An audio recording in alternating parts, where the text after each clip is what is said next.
अब इन सब चीजों को छोड़ दो और इधर पढ़ाई की तरफ ध्यान दो। मेटल्स एंड नॉन मेटल्स, ठीक है। मेटल क्या होते हैं? जिनके, ये मैंने सब कुछ सिखाया हुआ है, जिनके आउटर मोस्ट शेल में 1 2 3 इलेक्ट्रॉन्स हो, जैसे 281 282 283 या 21 22 23, जिनके आउटर मोस्ट शेल में, जिनको वैलेंस इलेक्ट्रॉन्स बोलते हैं, जो आउटर मोस्ट शेल में होते हैं उनको हम क्या बोलते हैं? Valence electrons. जिनके वैलेंस इलेक्ट्रॉन्स 1 2 3 हो, दोज आर कॉल्ड मेटल्स। और जिनके आउटर मोस्ट शेल में 4 5 6 7 वो नॉन मेटल होते हैं। तुम्हारे लेवल पे बस इतना ही करना है। ऐसे तो 5 वाले बहुत सारे ऐसे होते हैं जिनमें प्रॉपर्टीज पूरी नॉन मेटल की होती है, वो आगे पढ़ेंगे, हम अभी की बात करेंगे। अभी तुम सिर्फ ये देखो कि 4 वाला जैसे carbon, it is a non metal. सारे 4 वाले जो है वो नॉन मेटल नहीं होते हैं, कुछ मेटलॉइड्स भी होते हैं। मेटलॉइड्स मतलब जिसमें मेटल नॉन मेटल दोनों की प्रॉपर्टीज होती है, ठीक है। तो 4 5 6 7 अभी तुम ये याद रखो कि इनको हम नॉन मेटल्स बोलते हैं, ठीक है। अब इसके बाद इनकी कुछ प्रॉपर्टीज है, फिजिकल प्रॉपर्टीज, वो मैं लिखवा नहीं रहा हूँ, तुम अपने आप पढ़ना, ठीक है। मैं सिर्फ बता रहा हूँ क्या क्या होती है। अच्छा, एक चीज और, एक छोटी छोटी चीज और, मेटल्स को हम इलेक्ट्रोपॉजिटिव बोलते हैं। They are electropositive in nature and non metals are electronegative, ठीक है। ये ऐसा क्यों बोलते हैं? देखो, अब इसके आउटर मोस्ट शेल में 1 है, ठीक है। अब इसने एक इलेक्ट्रॉन अपना किसी को दे दिया, मान लो लूज करते हैं ना, स्टेबल होने के लिए क्या करते हैं? लूज करते हैं। तो मेटल्स ऑलवेज लूज इलेक्ट्रॉन्स, तो उसके ऊपर चार्ज किया जाता है सोडियम में, मान लो तो सोडियम ने एक इलेक्ट्रॉन लूज कर दिया, तो इसके ऊपर क्या आएगा? प्लस। तो therefore it is called electropositive. Electron दे दिया इसने। ये भी मैं कई बार समझा चुका हूँ। सोडियम के अंदर एटॉमिक नंबर होता है 11। एटॉमिक नंबर का मतलब होता है नंबर ऑफ प्रोटॉन्स, ठीक है। एटॉमिक नंबर को क्या बोलते हैं? नंबर ऑफ प्रोटॉन्स जितने होंगे वो उसका वो होगा एटॉमिक नंबर। ये कभी चेंज नहीं होते जब तक हम न्यूक्लियस को ना तोड़ें।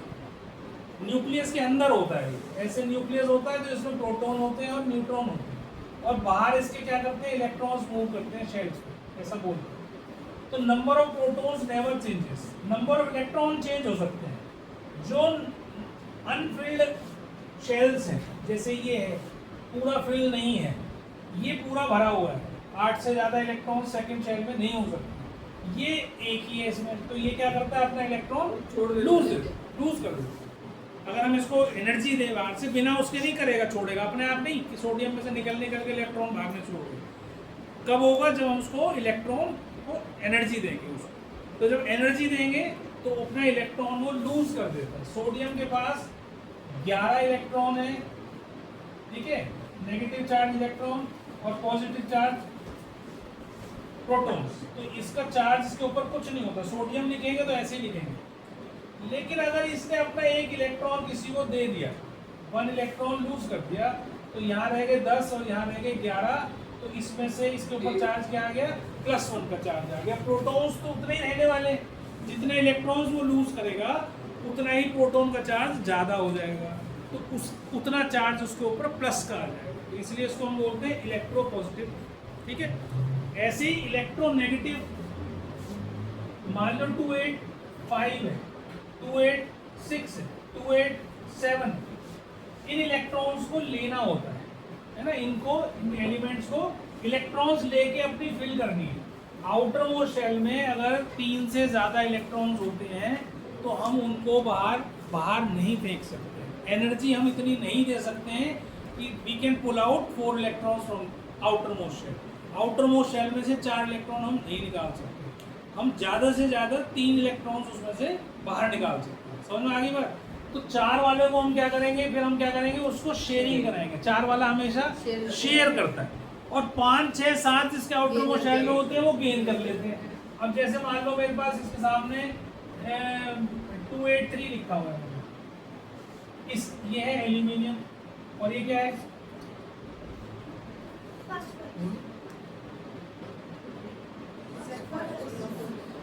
15 फास्फोरस है, बताओ ना फास्फोरस, तो ये फास्फोरस है, तो इसको छोड़ दोगे तो इसके साथ तो मान लो ये कितना है, ये क्या है,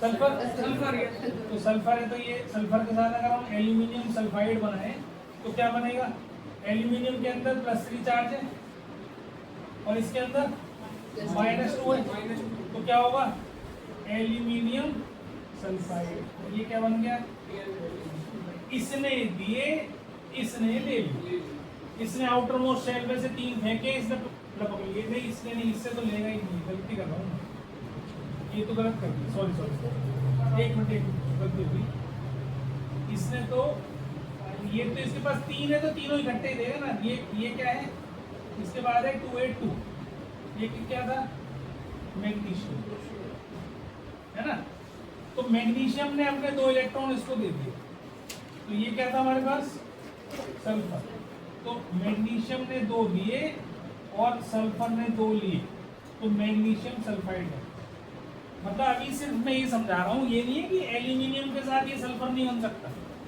या एल्यूमिनियम के साथ ये फास्फोरस नहीं बन सकता, सबके साथ बन सकता, लेकिन अभी सिर्फ मैं ये समझा रहा हूँ कि इसको 2 इलेक्ट्रॉन ज्यादा है, इसके पास 2 इलेक्ट्रॉन कम है, तो इसने इसको दिए, इसने अपना ऑक्टेट पूरा कर लिया और आपस में एक मॉलिक्यूल बनके तैयार हो गया, और समझ आ गई मेरी, तो ये मैग्नीशियम सल्फाइड बन गया, तो जो दे रहा है वो है मेटल और जो ले रहा है वो है नॉन मेटल, जो दे रहा है वो है मेटल, जो ले रहा है वो है नॉन मेटल गरीब होते हैं और मेटल्स अमीर होते हैं, ऐसे याद रखा करो, एक दे रहा है एक लेगा, ठीक।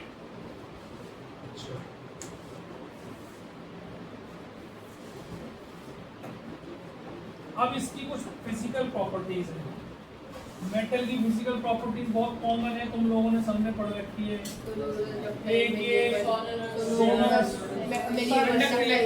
सारे मत बोलो, मैं बोल रहा हूँ मेरी बात सुनो, रिकॉर्डिंग हो रही होती है उस टाइम मत करा। पहला है भाई मेलिएबल है, थिन शीट्स में हम इसको बीट कर सकते हैं,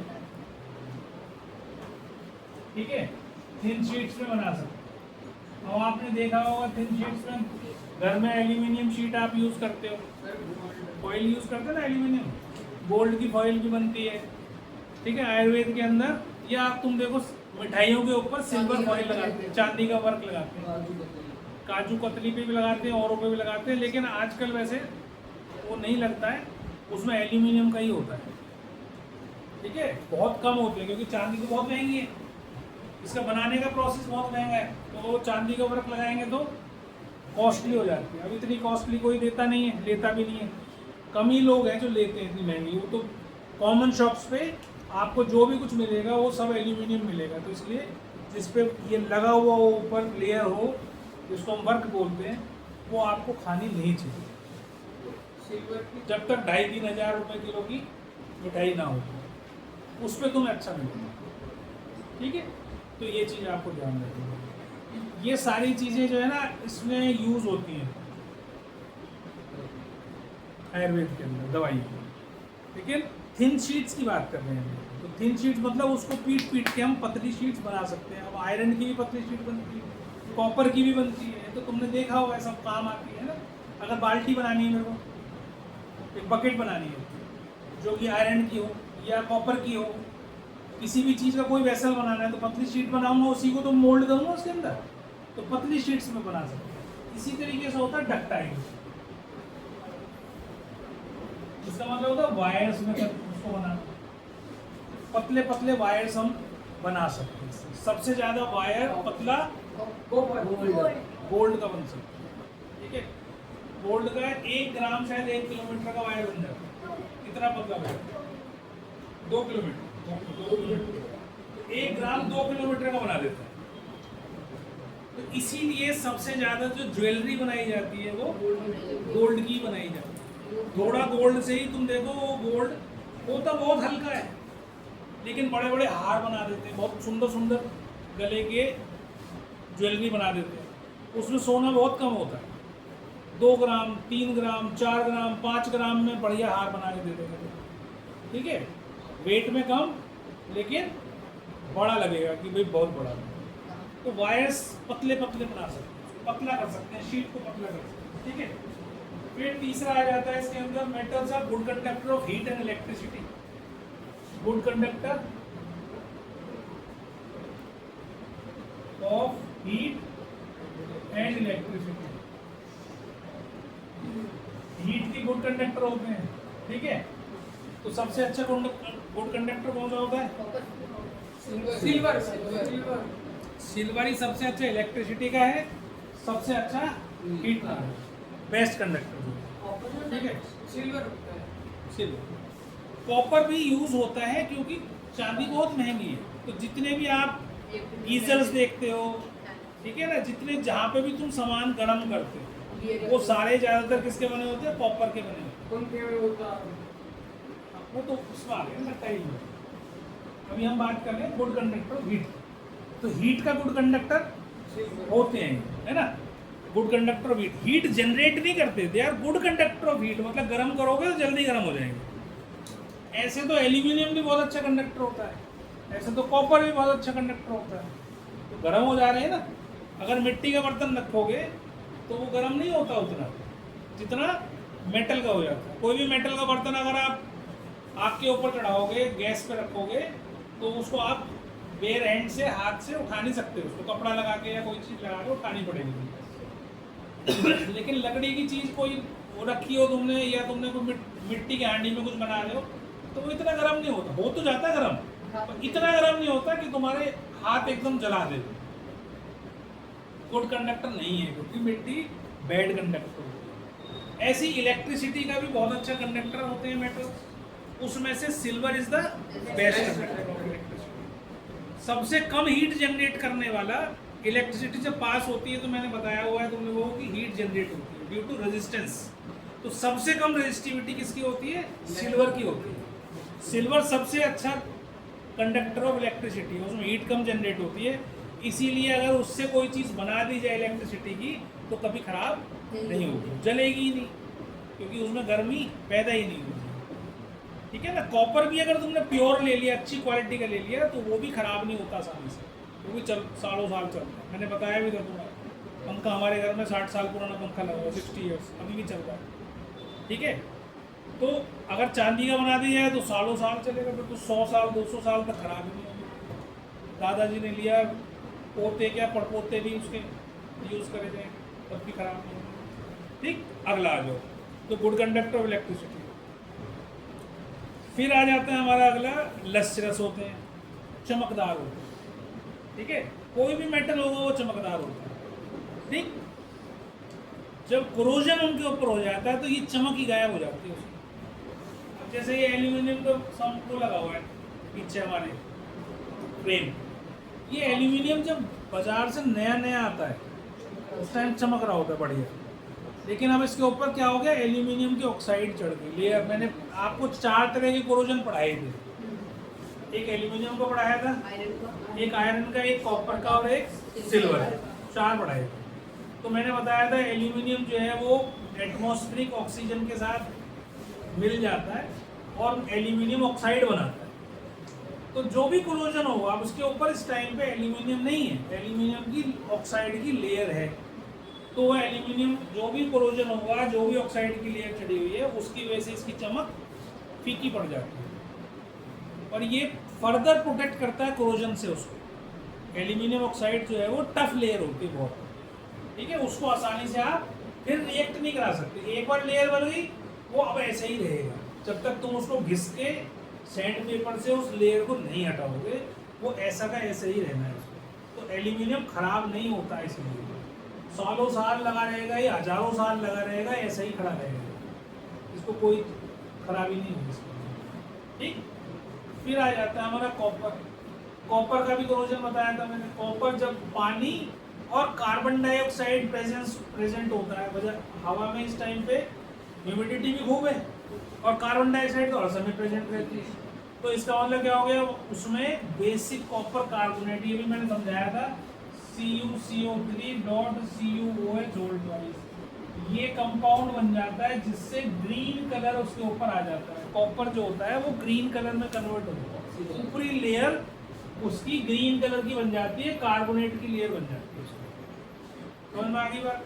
ये कोरोजन आपके कोर्स में है, मैं कई बार पढ़ा चुका हूँ, चैप्टर 1 में भी पढ़ा चुका हूँ, चैप्टर 3 में भी अब आ जाएगा मेटल नॉन मेटल। ठीक है, इसे कई बार करो, याद रखो, इसमें से क्वेश्चन जरूर मिलेगा तुम्हें कोरोजन के ऊपर, कुछ भी मिलेगा। तो एल्यूमिनियम ऑक्साइड के साथ रिएक्ट करता है, copper carbon dioxide plus water के साथ रिएक्ट करता है। तीसरा हमारे पास आ जाता है आयरन, जिसको हम रस्टिंग बोलते हैं, जो corrosion of iron is called rusting. वो किसके साथ करती है? वाटर के साथ और ऑक्सीजन के साथ, दोनों चीज प्रेजेंट होनी चाहिए। Fe+O2+H2, ठीक है, XH2 लिखते हैं हम इसको, Fe2O3.XH2O ऐसे बन जाता है। तो this is formula for rust, rust का फॉर्मूला होता है ये। ब्राउन कलर की कोटिंग इसके ऊपर आ जाती है। तो अब इसने भी किसके साथ रिएक्ट किया? ऑक्सीजन के साथ ही रिएक्ट करा है। एल्यूमिनियम ने भी ऑक्सीजन के साथ ही रिएक्ट करा है, लेकिन उसके लिए कोरोजन अच्छा है, कोरोजन उसके लिए अच्छा है। एल्यूमिनियम के लिए कोरोजन अच्छा है क्योंकि वो आगे बढ़कर उसको कोरोड होने से रोक देता है, लेकिन आयरन के लिए अच्छा नहीं है, खराब है, क्योंकि आयरन को खा जाता है। अब इस पे बार बार तुम्हें क्या करना पड़ता है? पेंट करना पड़ता है। एल्यूमिनियम को कुछ नहीं करना हमें, एक बार ऑक्साइड की लेयर बन गई, बन गई। तो ये क्वेश्चन भी पूछा जा सकता है आपसे कि किस मेटल के लिए कोरोजन अच्छा होता है? Good for which metal? Corrosion is good for which metal? तो आप क्या बताओगे जी? एल्यूमिनियम के लिए बढ़िया होता है।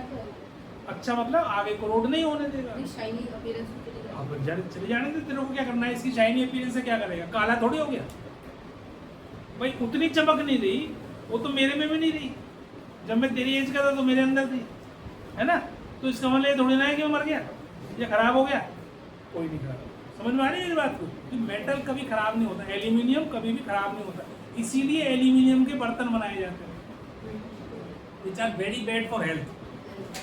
एल्यूमिनियम के बर्तनों में खाना नहीं बनाना चाहिए। जिसके घर में भी उठा के फेंक दो, बुढ़ापे में सब भूल जाओगे, एल्जाइमर्स की दिक्कत हो जाती है। समझ में आ गई बात मेरी? अब आयरन वाला बता दिया, कॉपर वाला बता दिया, एल्यूमिनियम वाला बता दिया, अब बचा सिल्वर। सिल्वर क्या करता है? सल्फर के साथ रिएक्ट करता है, ठीक है, जो इसमें सल्फर डाइऑक्साइड नहीं, सल्फर के साथ रिएक्ट करता है, ठीक है। तो सल्फर प्रेजेंट है, सल्फर डाइऑक्साइड होगी, सल्फर डाइऑक्साइड होगी, इसके साथ रिएक्ट करके ये Ag2S बनाता है, ठीक है। सिल्वर सल्फाइड बनाता है, which is a black compound. Ag2S silver sulphide होता है। तो तुमने देखा होगा चांदी के जितने भी चीज पहनते हो तुम, हाथ में रिंग्स पहनते हो, गले में चेन डालते हो, ठीक है, मम्मियाँ जो है तुम्हारी पाजेब पहनती हैं, वो सब काली हो जाती है थोड़े दिन के बाद, क्योंकि शरीर में से क्या है, स्वेटिंग होती रहती है, पसीना निकलता रहता है, वो उसके साथ लगता है, ठीक है। प्लस सल्फर डाइऑक्साइड एटमॉस्फेयर में प्रेजेंट होती है, दोनों की प्रेजेंस में वो क्या बना देता है? सिल्वर सल्फाइड बना देता है। सिल्वर सल्फाइड काले कलर का होता है, इसलिए चांदी भी काली हो जाती है, तो उसको फिर हमें साफ करना होता है, ठीक है, टाइम टू टाइम। ये लेयर हटानी होती है, फिर चांदी नहीं हो जाती है, ठीक। तो ये चारों मैंने कोरोजन आपको बता दिए। ये मेटल नॉन मेटल में अभी मेरे को दोबारा आगे बताने भी थे, लास्ट में जाके मैंने अभी ही बता दिया, पहले भी बता दिए थे, फिर एक बार आएगा फिर बता दूंगा, लेकिन मैं कितनी बार बताऊंगा याद तो तुम ही रखना, ठीक है। तो इसको याद रखा करो चीज़ों को, ये इसमें से एक क्वेश्चन आपको कोरोजन में से मिलेगा पक्का, तो इसको याद रखो अच्छे से, ठीक है। एल्युमिनियम वाटर का तो एल्युमिनियम सिर्फ ऑक्सीजन, वहाँ पे वाटर की जरूरत नहीं, ऑक्सीजन की जरूरत, ठीक है। अब ये बात हो गई। इसके बाद और क्या आ जाता है? मेटल्स लस्ट्रस होते हैं, चमकदार होते हैं, लेकिन डल, मेटल्स लस्ट्रस होते हैं, वो मैंने बता दिया। सोनोरस बता दिया, सोनोरस लिखा था मैंने? नहीं लिखा। सोनोरस मतलब टन टन की आवाज करता है, घंटी बजाते हैं ना, तो सोनोरस, सोनोरस होते हैं। घंटी जो होती है बाजार में, उसमें मंदिर में जाते हैं तो घंटी बजाते हैं। तो मेटल्स उसके बाद आता है, they are generally hard, generally hard, तो सारे नहीं होते, दो होते हैं, सोडियम और पोटेशियम, वो तो सॉफ्ट होते हैं, साबुन की तरह होते हैं, सॉफ्ट होते हैं, प्योर नहीं, ऐसे तो सारे सॉफ्ट होते हैं, कैन बी प्योर फॉर्म में तो, लेकिन ये उसको तू गोल्ड को खा नहीं सकता ना, चबा नहीं सकता। बात समझ रहे हैं मेरी बात? कितना भी पतला कर ले फिर भी उसे खा नहीं सकता। लेकिन सोडियम जो है वो ऐसे कट जाता है जैसे चाकू से, जैसे साबुन काट के। तो दे आर हैं इंडिया में क्या अफ्रीका में कटेगा क्या? नहीं समझ में इंडियम वो भी कट इंडियम इंडियम का नहीं पता बिल्कुल, ये सॉफ्ट वो भी कट कट जाता है वो, मुझे उसके बारे में नहीं पता। तो सोडियम और पोटेशियम सॉफ्ट मेटल्स होते हैं which can be easily cut by knife. ठीक है, बाकी मेटल जो है वो अब which can be cut by knife. अब मेटल को, ये लोहा है, मैं इस पे अपना घर का जो सब्जी काटने वाला चाकू चलाता रहूं तो क्या ये कट नहीं कटेगा? एक टाइम निकाल कटेगा नहीं कटेगा, कटेगा सर। काट लो। चलो मैं तुम्हें एक वो देता हूँ इसका प्रोजेक्ट, तुम उस चाकू से काट के लाना। मतलब साल 2 साल कट जाएगा। नहीं कटेगा, सर महीने में काट नहीं कटेगा, नहीं कटेगा। ट्राई करके अब उसमें ये मत करना कि सर हम तो दांते वाला चाकू लाएंगे। और कौन सा चाकू? घर में दांते वाला चाकू नहीं होता, नाइफ जिसको बोलते हैं, उसकी शार्प एजेस होती हैं ऐसी, ये शार्प एजेस, तो ये शार्प एज से तुम काटते हो। अब ऐसा चाकू ले आओ जिसमें ऐसे दांते हो तो काट ही देगा, धीरे धीरे काट देगा, ऐसे नहीं काटेगा। तो आरी कैसी होती है और लोहे काटने वाली, उसमें छोटे छोटे दांते तो होते हैं, टीथ्स होते हैं ना, उससे काटते हो तो काट दोगे। लेकिन नाइफ उसको नहीं कहते, नाइफ इसी को बोलते हैं जो घर में हम यूज़ करते हैं, प्लेन धार, उससे नहीं कटेगा। ठीक है, लेकिन साबुन को काट दोगे तुम, साबुन रखी है तुमने, उसको काट दो, जोर के दबाओगे, सॉफ्ट है, कट जाएगी। बात समझ में आ रही? तो सॉफ्ट मेटल्स में सोडियम और पोटेशियम आते हैं, बाकी कोई नहीं। फिर उसके बाद अगला आ जाता है मेटल्स आर स्ट्रॉन्ग। स्ट्रॉन्ग का मतलब can not be easily bend. And तो सारे हो जाते हैं, नहीं इजीली हो जाते हैं, सॉफ्ट फॉर्म में सभी इजीली बैठ हो जाते हैं। मेरी बात सुनो, दे कैन बियर वेट्स। अगर हम उसको तार से, पतले से तार से, बहुत पतला सा तार ले, यहाँ लटका दे लोहे का, और उस पर 10 किलो वजन टांग दे, टक जाएगा। तुम टेक्निकल मत बोल, सीधा सीधा बोल, वो तो होते ही है, वो तो सॉलिड बताएगा। टाइटली पैक्ड का मतलब क्या है? They are solid. जितने भी सॉलिड्स होते हैं, चाहे वो सॉफ्ट हो चाहे वो नॉन सॉफ्ट हो, कोई भी हार्ड भी हो, तो उनके सबके पास पास ही हो। तो ये इसका एक वो नहीं है, समझ में आ गई बात? स्ट्रॉन्ग अलग चीज़ है। स्ट्रॉन्ग मतलब वो they can bear large weights, मतलब उस पर अगर हम टांग दें, हैंग कर दें, तो वो उसको झेल ले। ठीक है, अब जैसे मान लो एक धागा टांग दूँ मैं, जैसे सिल्क की और उसमें 5 किलो का वजन टांग दूँ, तो टूट जाएगा। नहीं, लेकिन सिल्क की जो एक थ्रेड होती है वो सबसे मजबूत होती है, एक लोहे से मजबूत होती है। कैसे बताइए जरा? सिल्क की एक स्ट्रिंग मतलब 10 नहीं, सिल्क की एक स्ट्रिंग, पतली सी स्ट्रिंग, आयरन से 10 गुना ज़्यादा वेट बियर करती है पर भाई देख, मैंने तो पढ़ा नहीं, मैं कल को स्ट्रिंग ला दूँगा तुझे उसकी, और 10 किलो वजन ला दूँगा। प्योर सिल्क जो होती है उसकी स्ट्रिंग। हाँ, तो तेरी मम्मी की साड़ी होगी ना प्योर सिल्क की, काट लियो। होते हैं सर ऐसे मुझे नहीं पता, सिल्क नहीं होता सर, वो सिल्क होंगे, वो स्पाइडर के वेब्स होते हैं सिल्क। सिल्क बॉडी का सिल्क का। नहीं, सिल्क का मुझे नहीं पता बेटा, इसके बारे में मुझे आइडिया नहीं है कि स्पाइडर भाई की वेब वो एक अलग चीज़ है। ठीक है, वो अलग चीज़ है, वो नहीं बात, वो मुझे पता नहीं है इसका। ठीक है, हम तो मेटल्स की बात करते हैं, धागे की बात भी नहीं कर रहे। आता है फिर कल को पढ़ के आइए उसको कहीं से चेक करके। Metals are solid at room temperature except mercury. ठीक है, मैं मना नहीं करता, मेरे को पता ही नहीं है। सर गैलियम क्या गैलियम क्या कीजिए? गैलियम मेटल वो तो नहीं, किसने कहा? हाँ, लिक्विड नहीं होता, नहीं होता। नहीं होता। अब मेरी बात सुन लो, मेरी बात सुनो। नहीं, अच्छा नहीं, वो हैंड के टेम्परेचर से मेटल होता है। तो फिर हम हैंड को क्यों लगाएंगे? यहाँ रखा हुआ है, नहीं रखा रहने। सर उसका सर मेल्टिंग पॉइंट कम उसका मेल्टिंग पॉइंट कम होता है, हमारे हथेली पे आते ही मेल्ट हो जाता है, लिक्विड फॉर्म में नहीं होता है। मर्करी मैं दिखा रही थी कि गैलियम को अगर किसी लैपटॉप पे डाल दो, लैपटॉप आराम से वो इसलिए होता है ना, वो इसलिए होता होगा क्योंकि हीट जनरेट करता है लैपटॉप, उस पर रखेंगे तो पिघल जाएगा। लैपटॉप लैपटॉप पिघल जाता है, कागज बन जाता है लैपटॉप हाँ, अंदर। हाँ, जब अच्छा हो सकता है पापड़ बन जाता है वो उसका ऑक्सीजन स्प्रेड बदल में डाल हो सकता है। उसमें गैलियम और सीजियम दोनों आते हैं लो मेल्टिंग पॉइंट वाले, बहुत जल्दी मेल्ट हो जाए। हाथ की हमारी टेम्परेचर बॉडी टेम्परेचर से मेल्ट हो जाते हैं गैलियम सीजियम। अभी आ रहा था मैं आगे, ठीक है। तो मेटल्स आर स्ट्रॉन्ग बता दिया, metals are solid at room temperature except mercury, याद रखना है ये, ठीक है। और metals have low high melting point and boiling point except gallium and caesium. Gallium caesium का जो मेल्टिंग बॉइलिंग पॉइंट है वो 30 और 28 डिग्री है, गैलियम का 30 डिग्री, और हमारा बॉडी टेम्परेचर क्या होता है 36 से 37 डिग्री सेल्सियस, ठीक है। हाँ सॉलिड कर देते हैं, उसका प्रोसेस है, केमिकल प्रोसेस, सॉलिड बनता है। हमारे देश में बहुत सारी ऐसी चीजें हैं जो 1535, आयरन का melting point is 1535 degree Celsius, 6000 degree Celsius कर देगा बेटी उसको। मेल्ट कैसे करते हैं आयरन को? टंगस्टन का तो और भी ज्यादा होता है। वो होता होगा, ये तो मैं अभी वो बता रहा हूँ मैं केवल जो तुम्हारे काम का। सुन लो ध्यान से।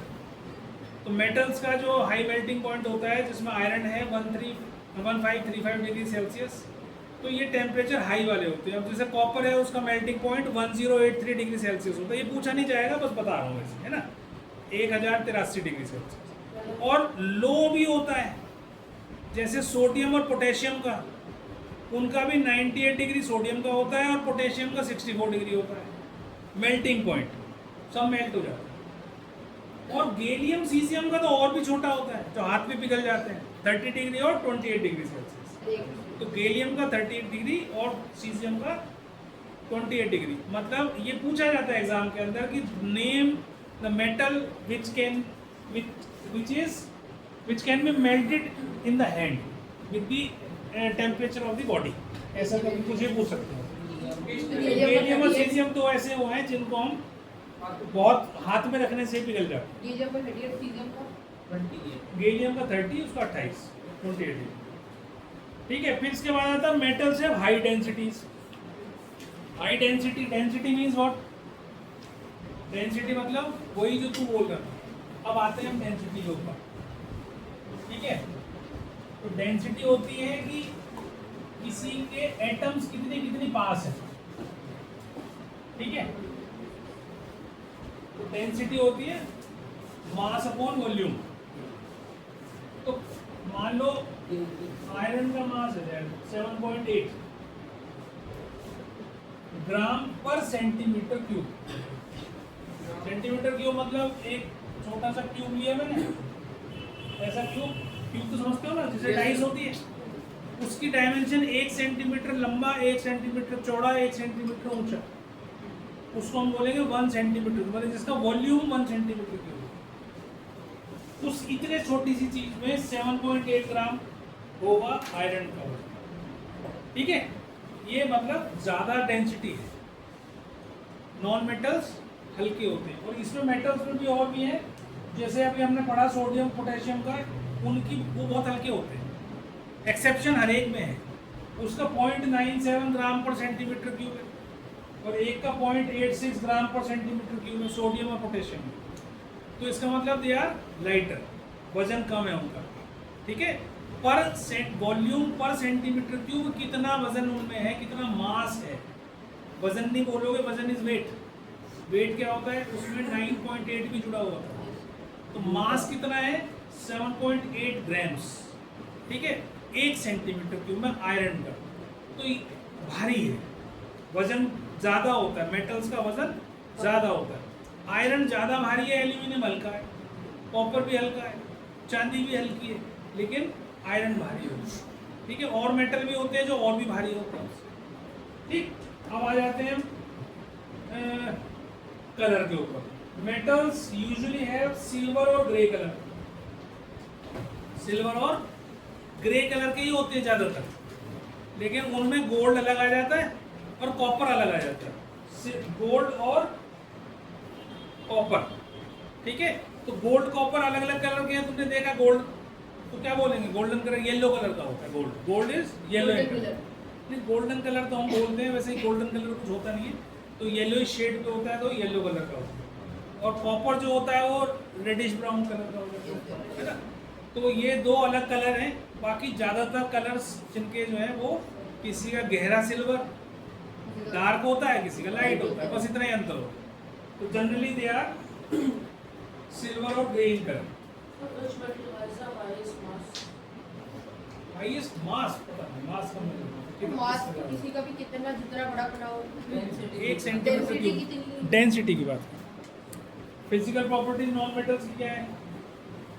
ज्यादातर तो वही है कि जो मेटल करते हैं उससे उल्टा, non variable, non ductile, non lustrous, ठीक है, नॉन लस्टरस, ठीक है, Density. और bad conductor of electricity and bad conductor of heat, ठीक, सोनरस भी नहीं होते, ठीक। लस्टर में होते हैं लेकिन एक आध होता है आयोडीन होता है, जो आयोडीन है वो लस्टरस होता है, बाकी सारे नॉन मेटल्स नॉन लस्टर, चमक नहीं होती, आयोडीन में होती है चमक। तो ये एक्सेप्शंस याद करनी है तुमने, ये एक्सेप्शन जो बता रहा हूँ यही क्वेश्चन में आएंगे, वहाँ पे फिजिकल प्रॉपर्टी नहीं पूछेंगे तुमसे, वो पूछेंगे कौन सा नॉन मेटल जो है लस्टरस होता है, आप बताओगे आयोडीन होता है, वो रट्टा मारना है। उसके बाद हाँ रट्टा ही मारना है, वो करना है।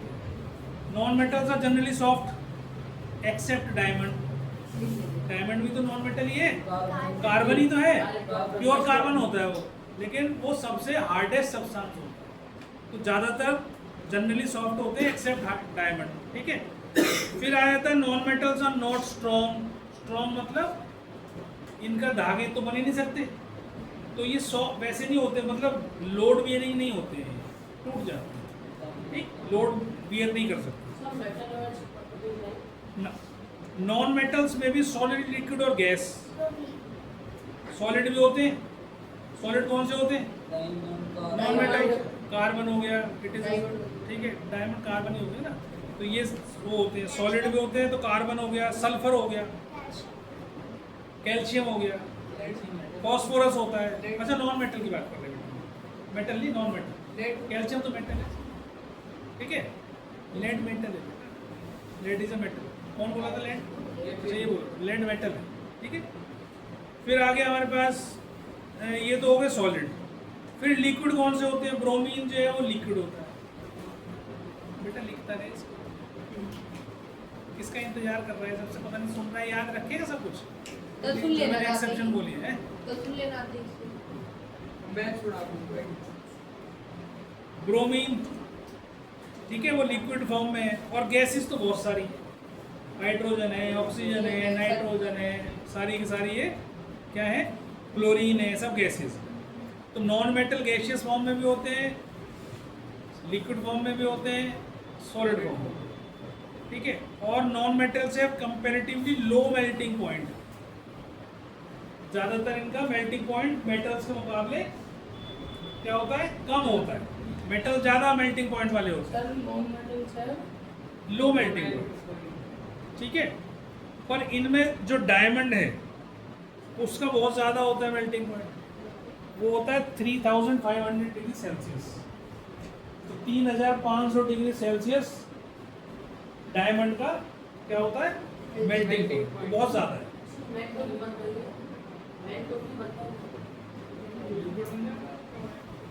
फिर सॉलिड हो गया, फिर टंगस्टन के जो बल्ब आते हैं, टंगस्टन वाले बल्ब आते बेटा हैं, उस पर ना मेटल होता है ना नॉन मेटल, लेकिन वो टंगस्टन हेलो जो हम मेल्टिंग पॉइंट तो 3523 डिग्री सेल्सियस होते हैं, फिर भी वो जल जाते हैं, जल जाते हैं, मैं फिर भी वो एकदम खराब हो जाते हैं।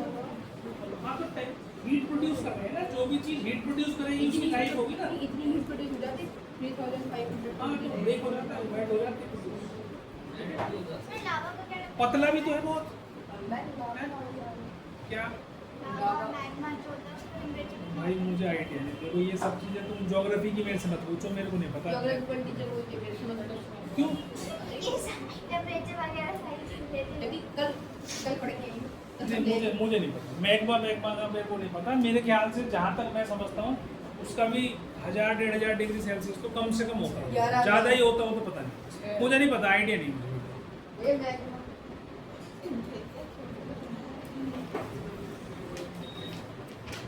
कितना होता है 700 टू, मैं ठीक ही कह रहा हूँ, उतना ही होता है ना, उससे ज़्यादा नहीं होगा, क्योंकि जो हमारा सन है ना, सन का जो आउटर सरफेस है उसका ही टेम्परेचर मेरे ख्याल से 5000 डिग्री सेल्सियस होता है, आउटर सरफेस, अंदर नहीं, आउटर सरफेस। अंदर कितना होता है?